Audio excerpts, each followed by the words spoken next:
All right. Well, I have noon on my clock, so we'll go ahead and get started and let those others who may be a few minutes late join us when they can. My name is Kyle Longton, and I'm the Chief Operating Officer of the American Foreign Service Protective Association. And on behalf of all of us at AFSPA, in particular, on behalf of our CEO, Paula Jakub, thank you for joining us for this webinar today um, for 2023's version of Medicare and the FEHB putting it together. And Paul is going to walk you through the basics of Medicare and how it works with the FEHB program today, including all the parts of Medicare and some information about how to make that personal decision on electing to enroll in Part B or not. Paula Jakub is the CEO of AFSPA. She's also the executive director of the Senior Living Foundation of the American Foreign Service. She has more than 40 years of experience in the insurance industry, 35 of those in the federal space, and she is a recognized subject matter expert in federal employee health benefits. And without any further ado, I'll turn it over to Paula. With one last note, if you have questions, please use the Q&A or the chat feature within Teams. I'll be monitoring those and answering your questions throughout. If we have question time at the end, I'll be posing some of those questions to Paula. Paula? Thank you very much, Kyle, and welcome everybody. I'm delighted to be able to discuss a little bit over this hour about Medicare and the FEHB program and how we can put it all together. So this information is just for you. As you know, there are many regulations around both the FEHB program and the Medicare program. So I encourage you, no matter what health plan you have under the FEHB program, to really review that specific brochure. While we are similar, we do things individually and a little bit differently, especially in the Medicare space. So review that brochure and also review any Medicare information material you get. And as your time gets closer, you will get a lot of Medicare information, and you need to really look at it with a discerning eye, because you're a Fed, and most of the Medicare information you will get will apply to private sector or commercial groups. So please keep that in mind. So this information really does apply only to the federal employee or annuitant. It is not applicable to individuals without the FEHB program, and certainly not applicable to private sector. We're going to go through a lot of information today, but your biggest question probably as you talk to your colleagues and your family and your friends and think about what you're going to do is really, should I enroll in Medicare Part B? And not to be cheesy, but it's really to be or not to be. And we'll hopefully, by the time the session is over, it will give you an idea, like Kyle said, of things to think about while you make that Medicare Part B decision. So first up, Medicare and overseas. It's like oil and water.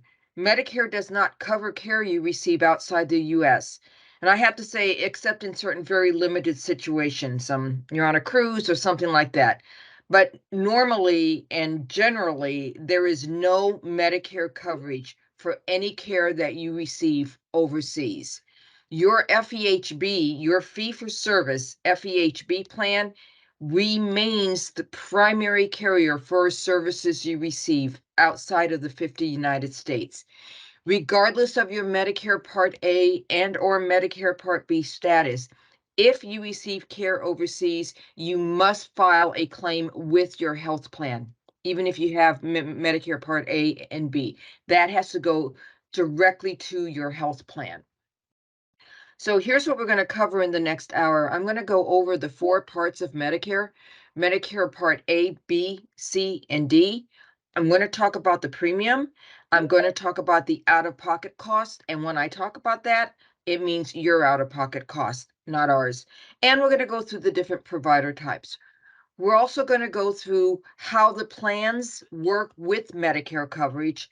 And last, but certainly not least, we're going to go through what happens when you decide, if you decide not to take Medicare and rely solely on your FEHB plan. So we have a lot of ground to cover. Let's get started. Medicare Part A. This is one of the original parts of Medicare. It is where you'll find your hospital insurance. It is free to most of you in the audience, and there's absolutely no reason not to take it when you are it's age 65. Medicare Part B is another part of Original Medicare. This is the medical insurance. Now, there is a premium attached to this part of Medicare. For this year, the standard premium is $164.90 per month per person. And this is standard before you meet any means testing, which I'll get into in just a little bit. Medicare Part C. First of all, we're talking about the Medicare, the commercial Medicare Advantage plans. This is the more comprehensive type of plan, not to be confused with the federal Employees Health Benefits Medicare Advantage plan. And I'll get into more distinctions in a little bit. But when you're looking at Medicare Part C, you're looking at, it includes those Medicare Part B premiums, and there might be some additional premiums attached to the plan, depending on which plan you choose. There are several out there, as I'm sure you are aware, with the being inundated with the Medicare Advantage commercials lately. Medicare Part D is the prescription drug coverage. This is the newest member of the Medicare family. There is a premium attached to it, depending on the Medicare Part D coverage. Obviously, the richer coverage, the more expensive it's going to be, and it is means tested as well. So there may be additional premium depending on your level of income. So first up, let's talk about Medicare Part A. This is where you're going to find your hospital benefits, inpatient hospital care, not observation care, but you must be inpatient in the hospital. This is going to be where you find your hospice care services and very limited inpatient care for skilled nursing facilities. And I mean limited, not custodial care, not long-term care, but just skilled care after a 3-day hospital confinement. Quick facts about Medicare Part A. Everyone eligible for premium-free Part A should enroll. That would be everybody here. Once you turn age 65, go ahead and enroll in it. You should consider enrolling in it. No matter whether you're working or retired, you've already paid for it. Trust me on that one. Now, here's where it gets a little sticky. Medicare Part B is where you're going to find medical coverage, your doctor's visits, tests, outpatient services, including that observation care, very limited home health care services. You must be homebound. Here's where they'll pick up things like durable medical equipment, kidney dialysis, and also certain preventive and screening services. That is all covered under Medicare Part B. Now, here's some quick facts about them. Enrollment in Medicare Part B is voluntary at age 65. Under the FEHB program, you are not required to enroll in Medicare Part B. You must pay a monthly premium for Medicare Part B. Now, your first opportunity is at age 65, but if you may have to pay a penalty if you are not enrolled at that first opportunity and you decide to enroll at a later date. But this is really important. You can actually defer that Medicare Part B decision under certain situations. And one of this can be really important. If, such as if you are employed and continue coverage under your active duty group health plan based on your current employment. So for those of you who are looking at working beyond age 65, this is a really important distinction for you. You will not have to make that Medicare Part B decision until you retire, as long as you continue to work and you are covered under your current employment group health plan. Medicare Part B, like I said, is means tested, and it is based on your modified adjusted gross income line. That is the line that is on your tax statement. You may pay what they call an income-related monthly adjusted amount, or what we call IRMA, and it's really important to know because it could mean a lot for you. What could it mean for you? Well, for this year alone, they look back, and here's how they do this every single year. They look back at your tax return from 2 years ago, and they will base your Medicare Part B premium on your adjusted gross income line. What does that mean? So say you are a couple and you're filing jointly and you turn age 65 and you're looking at enrolling in Medicare Part B. So if your adjusted gross income for 2021 is $200,000, if you're filing jointly, your monthly premium for this year for Medicare Part B is going to be $230.80. So you can see how this really can make up a big difference depending on your level of income. Now, there are certain times where you can actually ask Social Security to reevaluate that. And I've given you the website to find out rules for higher income beneficiaries. For example, if your income has reduced quite a bit, then yes, you actually can ask them to reevaluate that, and maybe they will lower that to a lower section. But you're going to have to present a more current, up-to-date tax form. So just keep that in mind. It may work out for you. Now, here's the Medicare Part C. This is the Medicare Advantage plan. And on this slide, I'm talking about those commercial plans that you see on your TV commercials. There's tons of them out there. This is a comprehensive type of option that is approved by Medicare. You may receive additional benefits because it's kind of works comprehensively like an HMO. So you might be able to receive additional vision care, podiatry, dental, whatever. It is a way for you to receive Part A and Part B coverage, but it is absolutely not the same as your original Medicare. You're going to have different out-of-pocket costs and different rules will apply. And if you join one of these commercial Medicare Advantage plans, your FEHB plans will not waive their deductibles like they normally would for care that you receive outside of your service area. This is one of the very few times that the FEHB program allows you as a retiree to suspend your FEHB coverage. Now, remember, you never ever want to cancel your FEHB coverage as a retiree because you'll never get it back.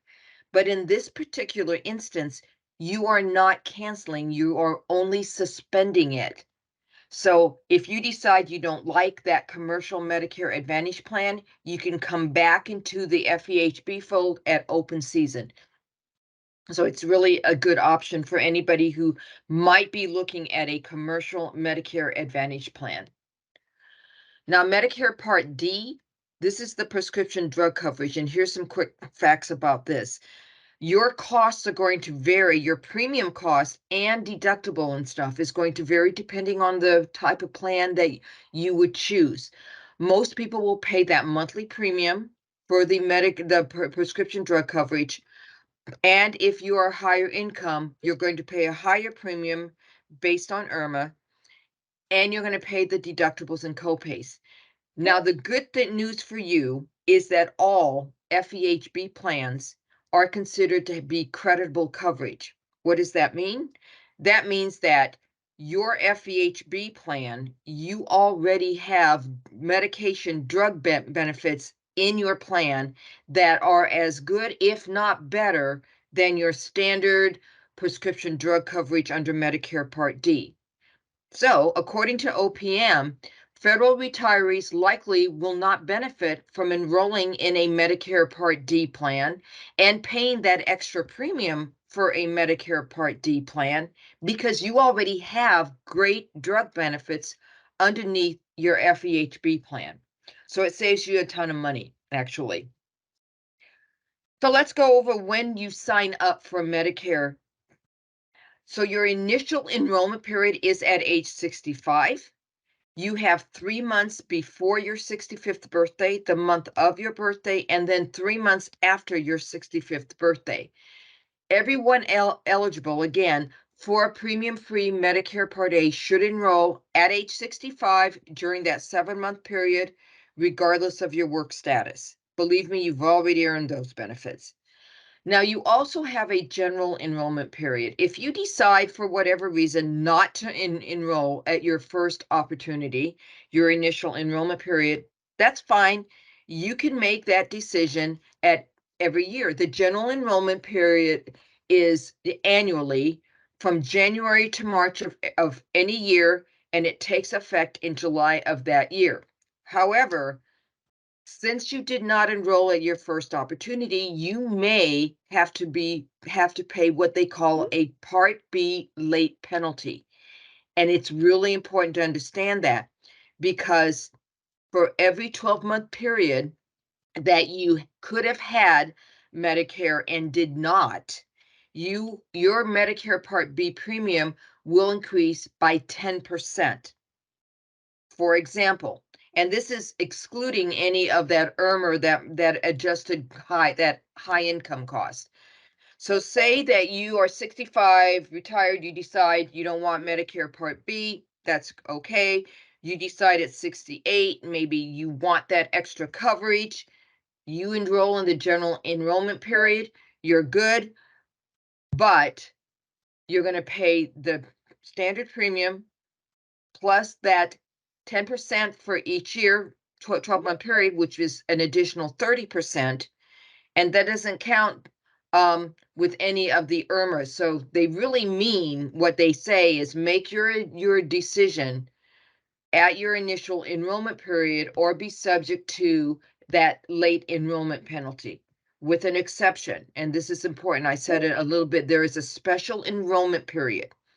And this will apply to those of you who decide not to sign up at age 65 because you're still working and you still have coverage under the FEHB program as an active employee. Here's how that works. It is the 8-month period after your employment ends or your current employment group health plan ends. Now, retiree health plans don't count as current. So don't think you're going to retire from state and then go off and work someplace else and use your health plan as a retiree. You can still do that, but you will not qualify for that special enrollment period because you are insured under a retiree health plan and not as an active employee health plan. Big distinction there. Now, there are certain forms that you'll need to get in order to enroll in Medicare after age 65. One of them is, of course, the CMS 40B form, which is that application. But the other one that you need is the L564, which is the proof of current employment that has to be signed by your employer. So it's important to get that before your retirement date so that you have proof that you have actually been covered after you've turned age 65 under a current employment group health plan. No matter what you decide to do at age 65, make sure that you notify your health plan about your decision, whether it's Part A or I'm not taking Part B or I've got both Part A and B, because they have to know how to handle your future claims, whether Medicare is first or they continue to remain primary, and they can't pay a claim until they learn that information. So it's kind of important. Several ways to sign up for Medicare at age 65. There's tons of ways. You can apply online by ssa.gov/benefits/Medicare. You can go to medicare.gov. There's tons of ways, and it's really simple. Their website is fabulous. You can call by phone and do it that way. You can actually visit a Social Security office, but I suggest you call them and make an appointment if you want to go down there and do that in person. And if you are outside the US, you can enroll at your nearest US Social Security office, which usually is in the US Embassy or consulate. There are tons of different information, and I've given you that website so you can get started when your time comes to enroll. All right, now I'm going to talk about those out-of-pocket costs, and that's out of your pocket. So under the normal Medicare Part A benefit, here are the normal out-of-pocket costs. For 2023, your hospital deductible is going to be $1,600 for inpatient days for the first through the 60th day. If you are sick enough to remain in the hospital before after that 60th day, your additional copay is going to be $400 per day. And then after that, on the 90th day, that's going to go into your lifetime reserve, and that's going to go to $800 a day. But don't worry, you're a Fed and you have one of the FEHB plans, so they do coordinate with Medicare on that, and you're covered under that, so you don't have to worry. Not necessarily true, however, with skilled nursing facility benefit, and I touched upon this a little bit earlier.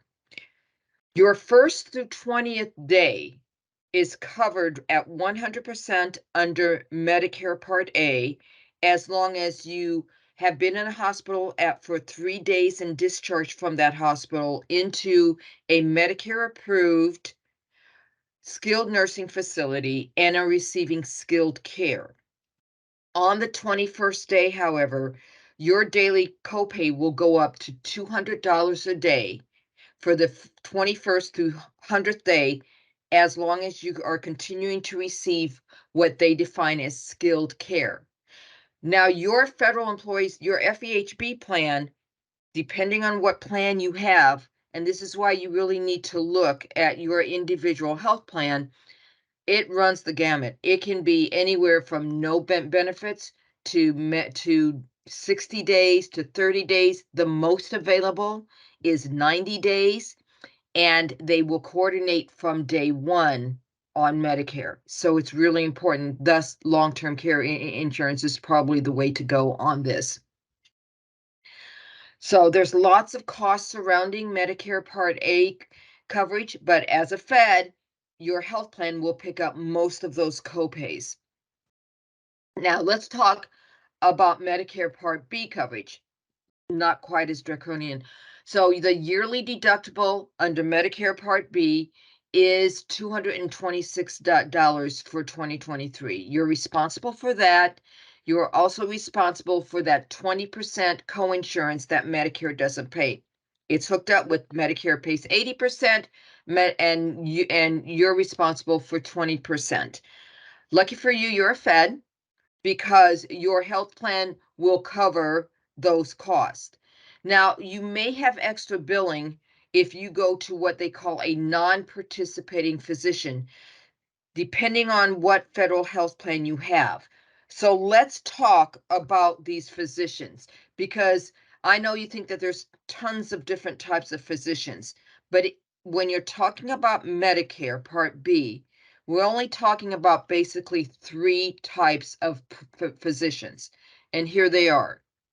The first one is what we call participating providers.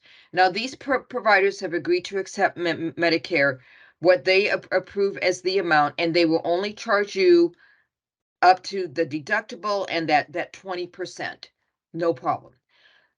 The next type of physician, the provider, is called a non-participating provider. Now, they can choose to charge you more than that Medicare approved amount, but there's a limit to what they have agreed to charge you. Thus the name, the limiting charge. Usually it's about 15%. Your plans, many of your FEHB plans will not pay that extra amount. So again, you really need to look at what your FEHB plan is willing to cover for your non-participating physicians. And the next one is what we call the opt-out private contract providers. Now, these providers have made it known, and they will make it known to you, that they do not participate with Medicare in any way. You will be responsible for all charges. And this is important. Your FEHB plan can only pay what they would have paid had you gone to a Medicare provider.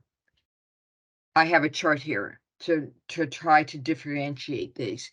So the first type of provider is the provider that accepts the assignment, the first type. All right, say the provider bills $1,000, Medicare approves 800, which is generous, but the math is easy. Medicare pays their 80%. Your FEHB plan will pay that 20% of the approved amount. So your liability is nothing. It's great. You go to a provider that is considered non-participating, that he does not accept Medicare or assignment, and they charge $1,000. They can actually charge a little more, 920. Medicare will only pay 640. You pay your health plan will pay that 160. And again, depending on your health plan, your federal health plan, your liability may be $120 in this case. Some of your federal health plans have agreed to pick up that difference, which is why it's so important that you learn what your health plan does. The next one, however, is those opt-out providers. Same scenario. In this case, however, Medicare won't pay anything because they've completely opted out and won't play in the sandbox with Medicare. Your federal health plan can only pay that 160. Leads you to your liability in this scenario of $840. Now, it's not good or bad. It's your choice what doctor you decide to go to. But if you go to one of those opt-out doctors, your liability may be significantly higher than the other two types of providers. So it's good to know how your provider, how they decide to participate in the Medicare Part B program. So in summary to all this, when you are retired and over age 65, you have one of the FEHB fee-for-service plans, and you have Medicare, and you have Medicare. Medicare Part A and B is your primary carrier. They pay first. However, your health plans will fill most of those gaps in Medicare for services, but be aware of that skilled nursing facility charge. But also, many of them will waive some of their costs, like the deductible, the medical coinsurance or copays. They will coordinate with Medicare. So there is coordination of benefits going on. So again, depending on what provider you go to, you generally have little or no liability for your medical services. And your FEHB plans remain primary payer for your prescription drugs, except for those limited number of those injectables, those oral cancer medications. That's under Part B. But generally, the normal drugs that we take, your FEHB plan continues to cover that, and you'll still have those copays, but it's really comprehensive coverage. So you're good to go with that. Now, for those of you who have one of those are HMOs, whether it's Kaiser Permanente or United Healthcare, Care First, those are the FEHB HMOs that you might have. How do they work with Medicare Part B and you're retired and over age 65? So here's the thing. FEHB HMO enrollees may not need that Medicare Part B coverage because you may not recover that cost of Part B expenses for your benefits received. However, there's always a but. If you go to a provider outside of your HMO geographic area or their network, or you go to, like, if you maybe decide to spend your winter in Arizona and you have a doctor there that you go to and they don't participate in your HMO, if you have Part B, you do have some coverage. So once again, you've got to weigh the math, do the math and weigh the difference that works best for you. Most of your FEHB plans, especially your fee-for-service plans, do have incentives for you to take Medicare Part B. Like I said before, they will waive your copay and coinsurance and deductibles in many instances. So you do save some money there. You're virtually 100% covered. Some of the plans will lower your prescription copays if you have Medicare Part B. So it's something to look at there, especially if you take a lot of prescriptions, and many of us will as we grow older. And some of the plans actually have limited reimbursement for a portion of those Medicare Part B premiums. Now, it's not a lot. It's, considering what your monthly Medicare premium is going to be, but it is something. It ranges anywhere from, $500 to $800 a year. So that acts as some incentive for you. Now, I want to talk about this new thing that is happening, and it's been around for a couple, 3 years now. It's growing in popularity, and many of your federal fee-for-service health plans have this option available for you who are over age 65 and have Medicare Part A and B. This is called the Federal Employees Medicare Advantage Plans. These are optional programs. You do not have to take them. It's totally voluntary, depending on your health plan. Here's some of the benefits.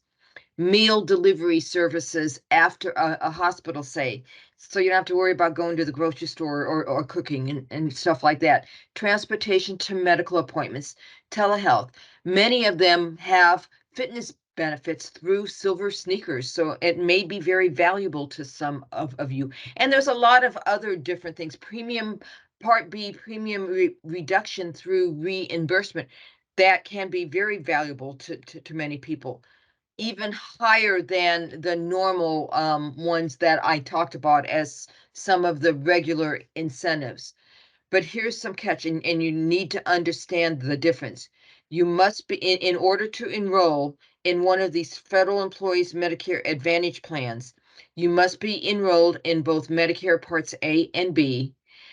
You won't have to suspend your FEHB plan as you would with a commercial plan, because your FEHB plan works together with Medicare. But understand that the Medicare rules apply here, and it is not the same as your regular FEHB plan benefits, including different prior authorizations, different benefits, even different customer service. So really look at the benefits, and what I say, and I tell my people, look at the pros and the cons, and just make sure it's, once again, it's going to be worth it for you.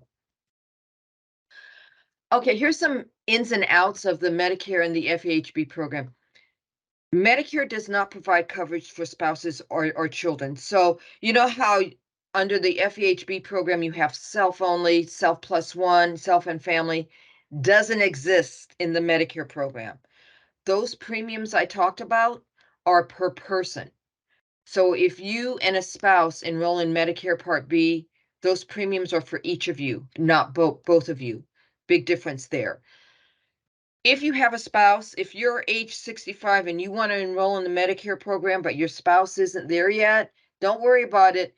Your FEHB coverage will remain primary for that spouse who's under age 65. And there are lots of ins and outs, how they coordinate with Medicare, a primary payers chart. Turn to that section 9 of your FEHB plan brochure. Doesn't matter what plan you have. It's uniform. Just turn to section 9 and they will have all of those ins and outs that is particular to your health plan. So I suggest you do that. Now, for those of you who may be tandem couples, here's some things to know about Medicare and the FEHB program. That Medicare Part B decision is an individual decision.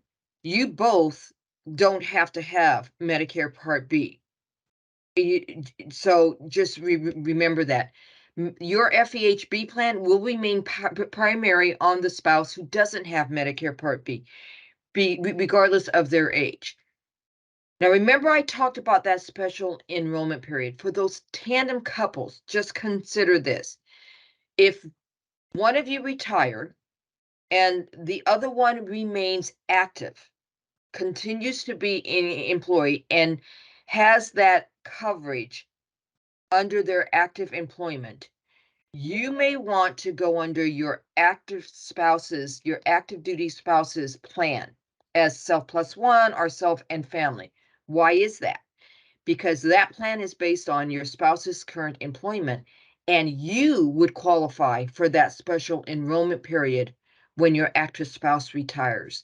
Now, there might be a higher premium compared to two self-only plans if you have a self plus one plan. However, you can delay that Medicare Part B decision for the spouse who's over age 65 and retired, and that monthly premium for Medicare until that active spouse retires. So it's just something to think about. Might save you a bit of money. Just consider that when the time comes. Now, for anybody who might have TRICARE in the audience here, first of all, I am not a TRICARE expert, never claim to be, so it's really important that I have to stay in my lane. But I get asked a lot of questions on this. So I've pulled together some information from TRICARE. First of all that stuff I said about you are not required to get Medicare Part B under the FEHB. For those of you who are in TRICARE, ignore me. Medicare Part A and B enrollment is required in order for you to maintain TRICARE eligibility or use TRICARE for life. So they require it. If you use TRICARE for life and continue with your FEHB and you have Medicare, TRICARE is usually the last payer. If you're retired, it'll be Medicare, your FEHB, and then TRICARE. This is another time when you can actually suspend your FEHB plan and use just your Medicare and TRICARE for life, and you're not losing the right to return to your FEHB plan during open season. So you do have some flexibility there. But here's a couple of things to consider before you make that suspension decision. Do you spend most of the time overseas? Again, you need to really look at how TRICARE covers in your area. Is there a specific benefit that is covered under your FEHB plan, like massage therapy or acupuncture or the chiropractic visits that you like, that is not covered under Medicare or TRICARE? You may need to look at that and see how you use your health benefits and which plans or combination of plans work best for you. Okay. I've pulled up ton of information that and resources that might be advantageous to my TRICARE people, including the OPM actually has a website on frequently asked questions. So really look at that. There's a lot of publications from TRICARE and Medicare. And so really look at that and see what works best for you. Now, I've talked a lot about Medicare and the FEHB program. But what happens if you decide not to enroll in Medicare Part B? And many of you may be on the fence on that. So let's talk about that. What happens if you don't enroll? Well, basically, nothing. Promises were made to you when you became employed, when you were part of the Federal Employees Health Benefits Program, that you get to keep your benefits when you retire. It is almost unheard of in private sector, and it is it's not only great to be a federal employee, it's really great to be a federal retiree because you get the same benefits as before. Your your former employer, the federal government, even continues to pay their part of your premium.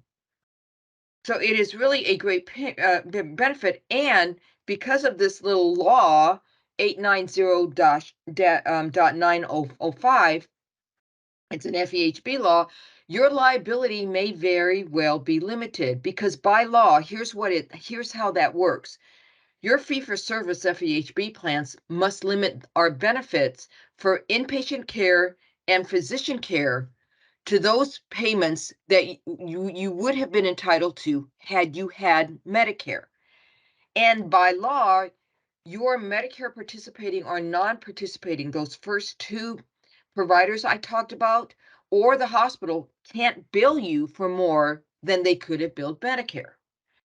So that's really great. Now you're responsible for your deductibles and coinsurance and co-payments under your FEHB program plan, but you have that now.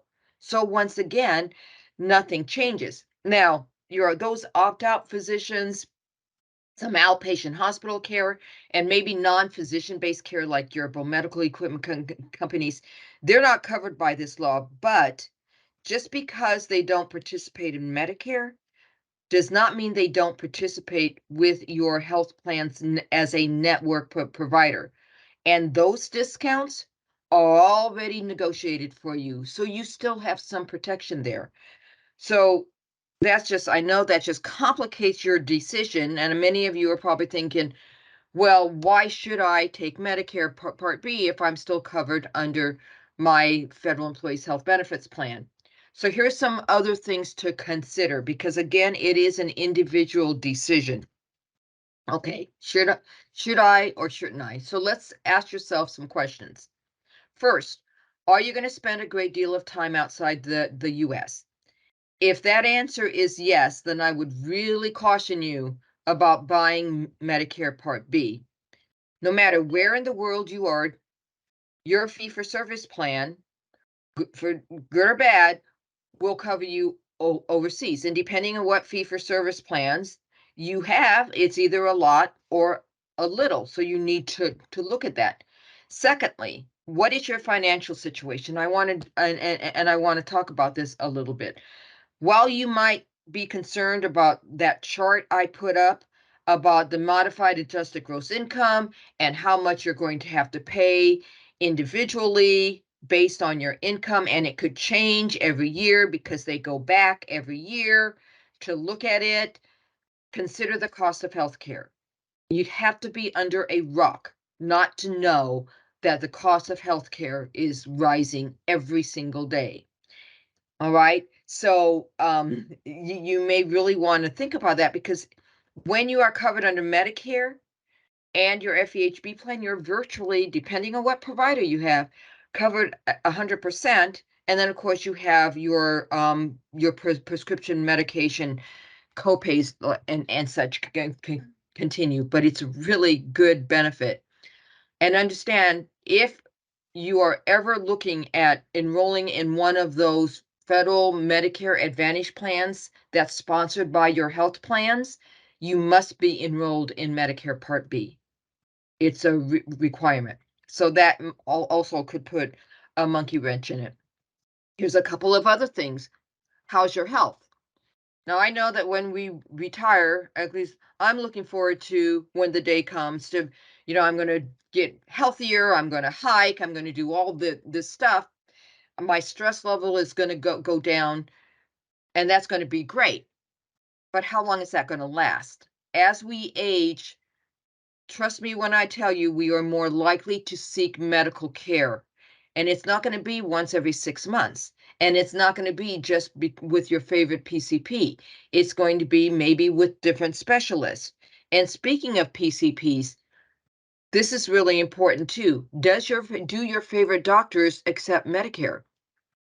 If they tell you, I'm an opt-out, I don't want anything to do, then you have to decide, do you want to pay that extra amount because your health plan can't pay more than that 20%? So there's lots of different scenarios, and you really have to do the math and figure it out. And then this is just kind of a throwaway, guys, because I know I've thrown a lot of information and you're probably tired of listening to me. What is your tolerance to paperwork? I know how much you love to fill out our claim forms, but if you have Medicare Part B, here's how that works. You go to the provider, they file with Medicare, and Medicare does their magic and processes the claim, and then Medicare files with your FEHB plan. It's called a Medicare electronic transfer or a crossover. So virtually you have no paperwork just getting the EOBs that says 0 or your doctor's statement. So that some people think it's worth the $160 a month. So just think about that. There are other resources out there. I've pulled a lot from OPM, from Social Security, from Medicare itself, and also how to sign up. I put that on there. But each plan does it a little bit differently. And I encourage you to really go to your plan's website and pull up their specific brochure on how they work with Medicare. They all have them. This is a sample of ours for the Foreign Service Benefit Plan, and you can go on our site. But regardless of what health plan you have, you've got a good health plan because it's part of the Federal Employees Health Benefits Program, and they are very willing to guide you through that very important Medicare Part B decision for you. Also, we have developed some podcasts that might help you. Last year, we did a Focus on Medicare series. So you can go to our website and get those podcasts, and also YouTube. One of them is the general Medicare and the FEHB, like I just gave you. The other one, for my TRICARE people, we asked Dr. Christine Hunter, who is retired Navy Admiral, also the former Chief Medical Officer of the FEHB program at OPPM. She actually has all three: Medicare, TRICARE, and the FEHB, and she gave a great podcast on how they work together. So you may want to consider that. And then also, we did kind of a federal Medicare Advantage Plans 101, just to get you familiar with these new plans that are coming out. So with that, I hope I have provided you with some information for you to just start thinking about: what am I going to do when my time comes? Do I want Medicare Part B? Is it going to work for me? How does my health plan work with Medicare Part B? And there is a lot of decision making, and it really is an individual decision. But the good news is that you're fed, and you will get to keep your federal health plan. So no matter what you choose, we will either work together with Medicare, or we'll go it alone and remain as your primary health plan payer. And with that, Kyle, I think I've left about 10 minutes for any questions that you might have for the group, from the group, that I might be able to answer now. Yes, I think we can do that. I want to start with an early question, early in terms of what we talked about during the webinar and in the decision-making process. You mentioned that the initial enrollment period for Medicare is at 65. You Yes. also mentioned a 7-month window. Can you more specifically define, or maybe again define, what that 7-month window Sure. is? The initial enrollment period starts 3 months before your 65th birthday, on the month of your 65th birthday, and 3 months after your 65th birthday. So say you were born in January, okay? Your 3-month window before would be October, November, December. You can sign up then. Your January birth month, or you can wait until February, March, April at the latest to sign up, in order to be within that 7-month window.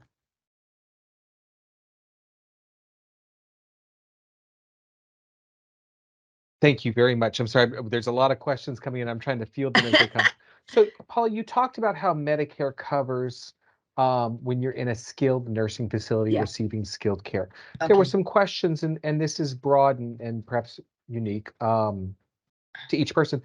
How does long-term care insurance play into those situations? Okay, so it depends on, I can't really give just a uniform answer to that, because it depends on the long-term care insurance. So most people in nursing homes are not on skilled care. They may be on skilled care after that hospital stay, temporarily, while they are receiving therapy, thus definition of skilled care. But most people in nursing homes today are probably on either intermediate or custodial care. Like I said, they are on skilled care, they just need some help.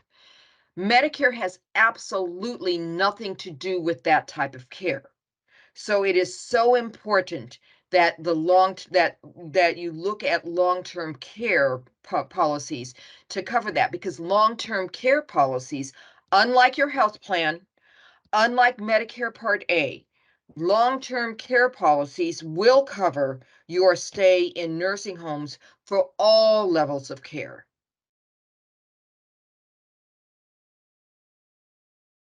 All All right. right. And many of the long-term care policies, and I want to just go into just brief, will, Medicare Part A will do the first 20 days if it's skilled care. Your health plan will coordinate depending on whether it's 30 days or 90 days, and then, your long-term care plan will kick in and coordinate. But again, it is really based on that individual long-term care plan's policies and whatever is in their state, how they have developed their plan. And Okay. I will then, for my members here, if you go to our website, we have a professional consultant that can walk you through all of those long-term care options And I have that shared I that can't answer. And Kyle, if you could put that in the chat, I'd appreciate it. That might I'll, help them better. yep, I'll post it again. It's earlier in the chat. Paul, we had Okay. an interesting question come in that some people may encounter.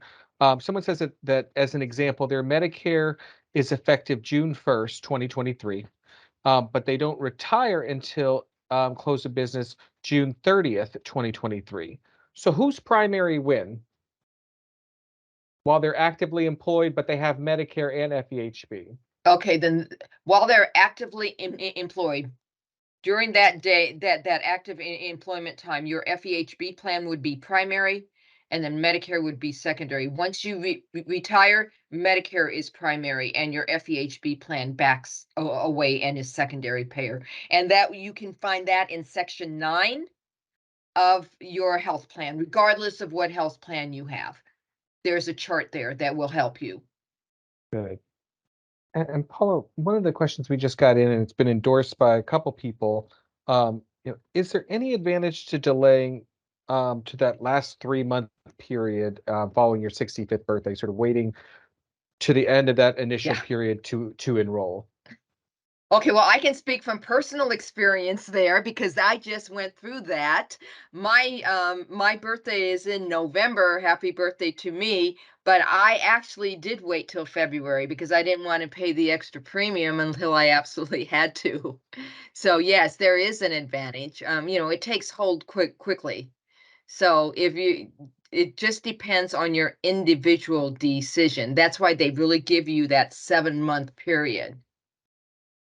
But for some people who are, not necessarily in the the federal environment, but say you are just private sector and you're turning age 65 and your health care stops the day you turn age 65, you may very well want to enroll prior to that, thus the 3-month period prior to it. So Medicare 10, they get it, and they've given you some leeway there. Okay. Oh, here's a good one. So, and this has come up in some others. How long do you have to pay premiums into the FEHB after retiring? Does it ever stop? Well, the premiums never stop as long as you have the FEHB plan, unless, of course, you're suspending it for whether you're going into a commercial Medicare Advantage plan or you are TRICARE for life, then you won't pay the FEHB premiums because it's suspended. But as long as you have coverage, your FEHB premiums will continue. The advantage is that it is a retiree benefit, and you will only pay what you normally would pay as an active employee. The only difference is instead of them taking it out of your pay, biweekly pay, now they take it out of your annuity monthly, but the amount is the same. Your the federal government will continue to pay its part of your premium. It's great to be a Fed. And Paula, you touched on this, so I'm just it's worth revisiting, giving some of the questions we're getting. Is there any reduction in premium for those who select Part B versus those who don't? Okay. Under the FEHB program, we are one happy family, and which is one of the reasons why they can continue the coverage into retirement. So you would pay the same premium. There is no reduction in premium, regardless of whether you have the Part B or not. Your FEHB plan premium has nothing to do with your Medicare status. Good. And Paula, if you miss that initial 7-month window and you're not eligible for a special enrollment period, can you still sign up for Medicare? Are there still options to enroll at a later Yes, date? yes. There is that general enrollment period that runs from January to March in any given year.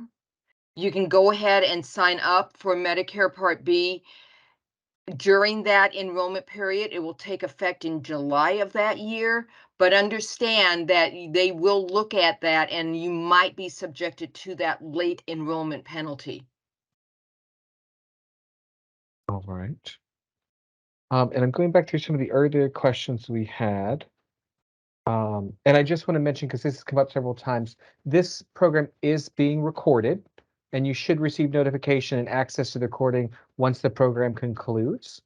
And if you want access to the slides, for those who had registered by yesterday morning, we did send out a PDF version of the slides to the email address with which you registered. If you did not receive those, you can contact me and I'll make sure that you get a copy. And I'll put Paula's and my contact information in the chat. And Paula's is there on the screen before we finish up, but feel free to reach out to us. And Paula, this quite came up a little bit outside our scope for today, but can you talk about changing FEHB plans? Is that still an option in retirement? Okay, so we're getting a little outside of this Medicare scope, but as this is me, I can answer that.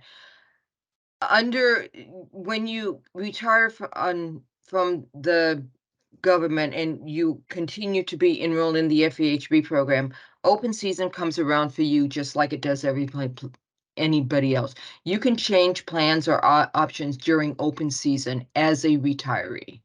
Now, if you want to go on the OPM website and look at the SF-2809 form, they will have a lot of what we call qualifying life events.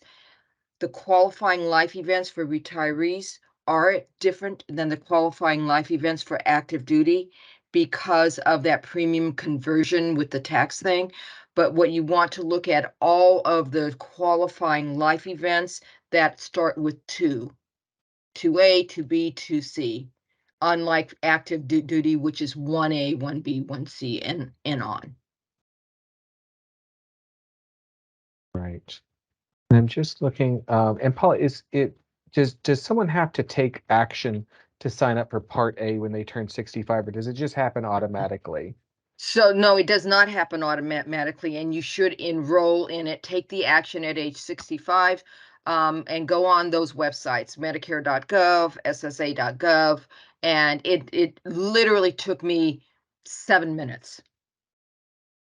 Was really easy. To I, my I, surprise and delight after hearing some horror stories, but it was really easy. So you do have to take action. and I just posted a link in the chat. It does take you step by step through the process and get you registered. Okay. And we're running out of time. Paula, there's a question here. Is there a way to suspend Part B? Yeah, okay, so there's no suspension of Part B, but you can drop Medicare Part B at any time. All you have to do is go on the website and say, I want to drop it, and that's all fine. Understand that if you decide to re-enroll in Medicare Part B, you're going to be subject to that late enrollment penalty for the time that you did not have Medicare Part B, and you could have had it. So they still will work that out. But yes, you can drop Medicare Part B at any time. Okay. All right, and we are at the bottom of the hour, and we've got Okay. some questions still coming through. And I'm going to post my email address and in the chat. It's just my first name and dot last name, just like Paula's at aspa.org. And I'll do my best to respond to these, but please feel free to reach out to Paula or me with any questions. We may respond to you if you have a more involved question. We may refer you to one of our colleagues who is also an expert in Medicare. But for now, I want to thank you all for joining us today. Paula, thank you very much for sharing your expertise with us. Everyone out there, thank you for joining us and for taking this action to understand what your benefits are and how to use them. Again, we remain available to you as subject matter experts, happy to answer questions at any time. And look for the PDF of the presentation in your email box or reach out to us. We'll be happy to send you a copy of it. Special thanks to Shelley Cornegay for helping us arrange this presentation. We couldn't do this without her support and her colleagues. So thank you very much, Shelley. And we hope to see you again here in the future for another presentation about federal employee benefits. Until then, take care.